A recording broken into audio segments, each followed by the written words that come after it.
बर्तमान बड़ खबर पाणीपाग को नहीं पुणी आसूची नुआ अपडेट। दक्षिण पश्चिम बंगोपसागर में सृष्टि है लघुचाप क्षेत्र। 2 दिन में नहीं पारे सुदृश लघुचाप रूप। लघुचाप नेब कि भयंकर बात्या रूप विदेशी पाणीपाग संस्थार आकलन। बात्या नहीं बढ़ाऊँच भय। एपटे थरथर शीतर कांपिब सारा ओडिशा। हाड़ थोरब घर बाहर को बाहर मना। यह जिला को सतर्क सूचना। हेलो फ्रेंड्स मु शक्ति आपन देखुचंती नरसिम्हा क्रिएशन स्पेशल। तेबे याकु नै संपूर्ण डिटेल्स इन्फॉर्मेशन जानिबा ता पूर्वरु वीडियो गोटा लाइक करंतु। जदि पारुछंती आपनकर सांग साथी मानको वीडियो को शेयर करनियतु। जदि आपण माने हमर ए चैनल ले नुआ ही वीडियो देखुचंती हमर चैनल को पूर्वरु सब्सक्राइब करनाती तेबे निहाती चैनल को सब्सक्राइब करे सहित पाखरे आस्तुवा बेल आइकन को बजाय रखतांतु। तेबे दक्षिण पश्चिम बंगोपसागर एवं भारत महासागर पार्श्ववर्ती विषुव रेखा निकट में सृष्टि होइतवा घूर्णिबलय प्रभाव में एक लघुचाप क्षेत्र सृष्टि होइछे।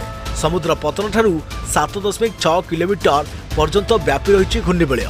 आसंता 48 घंटा मध्य यह अधिक घनीभूत होई सुदृश लघुचापर रूप नेब एवं परे बात्या नहीं सठिक आकलन कर जाई परिबो। तेबे भारतीय पाणीपाग विभाग आकलन अनुसार 12 तारिख मध्य यह उत्तर पश्चिम दिगरे गति करिबो जहाँकि तमिलनाडु और पुडुचेरी उपकूल मुहां होई पारे। सेपटे बंगोपसागर आगक आहरी लघुचाप क्षेत्र सृष्टि नहीं आशंका करिछि अंतर्जातीय पाणीपाग संस्था ओइडी जहाँकि आसुची पुणी सीरीज लघुचाप। तेबे एने भारतीय पाणीपाग विभाग किछि सूचना देई नथिले मध्य आगको लघुचाप सृष्टि होला परे बात्या नहीं स्पष्ट सूचना मिली परिबो बोली कुहा जाउछे। आउ सेपटे राज्य को थराउछि शीत। आसंता 2 दिन मध्य बढ़िबो शीत। राज्य में बढ़िबो थंडार परिमाण।